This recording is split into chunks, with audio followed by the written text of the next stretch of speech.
absur স্বাধীনতা আছে absuয়ে যি ভাল দেখে তেওঁলোকে কৰিব এটো তেওঁলোকৰ সিদ্ধান্ত ইয়াত আমাৰ কোনো নেগেটিভ ৰিঅ্যাকশন নাই আমি তো কি কৈছো যে ইলেকশন পাতি আমি ভিসিডিসি কৰিম 125th এমেন্ডমেন্ট অলৰেডি গলেই 2 মাহ 3 মাহৰ ভিতৰতে ভিসিডিসি ব্যৱস্থাৰ পৰিৱৰ্তন হ'বই হ'ব বিজেপি सरकार হলেও হ'ব নহলেও হ'ব गिबियावनो लोगोफोर नोंथांमोनखौ आंनि मोनसे गोदान भिडिअ बयखौबो फिन खेबसे बरायहरनाय थाबाय आरोना लोगोफोर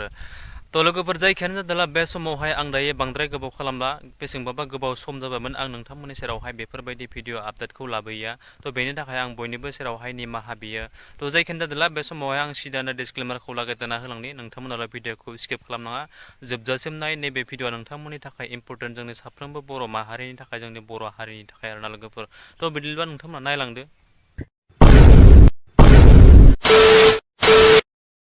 तो लोगोफोर बे समावहाय जानो हागौ नोंथांमोना मोनथिखाबाय बै आंनि टाइटेलजों लोगोसे थाम्बनेल बेजोंनो इन्ट्र' होनाय ससे भिडिअखौ नायनानै अलरेडि हमदांनो हाखाबाय जानो हागौ आं दायो नोंथांमोननि सेरावहाय मा टपिक लाना फैदों बा मा कन्टेन्टखौ नैबे मोनसे भिडिअखौ बानायदों आरोना लोगोफोर नोंथांमोनाथ' आथिखालनि जुगाव मोनथिखायो नङा होमब्ला जोंनि BTC आवहाय बा BTRआव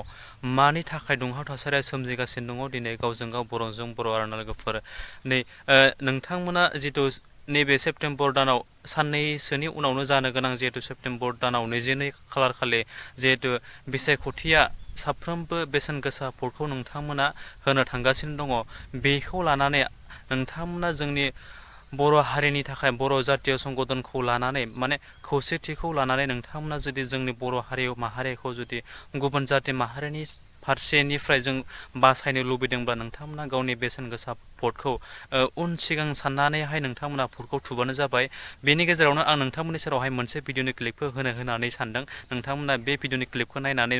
बुजिनानै ला साफ्रोमबो जोंनि बर' सुबुंफोरा आइ आफा आदा बाजै फंबाय बिनानाव नोंथांमोना बयबो मानो होननानै बुङोब्ला नैबे मोनसे भिडिअ नोंथांमोननि थाखाय जोबोद इम्पोर्टेन्ट मानो होनबा जोंनि बर' माहारिखौ बिथांमोनाहाय ओरैबायदि मोनसे गाग्लोबनो थांगासिनो दङ बेखायनो नोंथांमोना जिहेतु फैबाय थानाय 22 सेप्तेम्बर दानाव जानो गोनां बिसायख'थि बा भटखौहाय नोंथांमोना बेसेन नाङै नोंथांमोना गावनि सार्थखौ लानानै मोजाङै भटखौ होयो जेन आं नोंथांमोनखौ साफ्रोमबो खावलायबाय गिबियावनो नोंथांमोना नैबे मोनसे भिडिअखौ नायलांग्रो आरोना absuয়ে UPPLক যোৱাবাৰো সমৰ্থন দিছে এইবাৰো সমৰ্থন দিছে তাত আমাৰ কোনো আপত্তি নাই absuৰ লগত আমাৰ কোনো সংঘাত নাই absuৰ স্বাধীনতা আছে absuয়ে যি ভাল দেখে তেওঁলোকে কৰিব এটো তেওঁলোকৰ সিদ্ধান্ত ইয়াত আমাৰ কোনো নেগেটিভ ৰিঅ্যাকশন নাই আমি তো কি কৈছো যে ইলেকশন পাতি আমি ভিসিডিসি কৰিম 125th এমেন্ডমেন্ট অলৰেডি গলেই 2 মাহ 3 মাহৰ ভিতৰতে ভিসিডিসি ব্যৱস্থাৰ পৰিৱৰ্তন হ'বই হ'ব বিজেপি सरकार হলেও হ'ব নহলেও হ'ব কাৰণ আইনটো BTCত নহয়তো আইনটো লোকসভাতে হয় আৰু লোকসভাত কাৰ सरकार আছে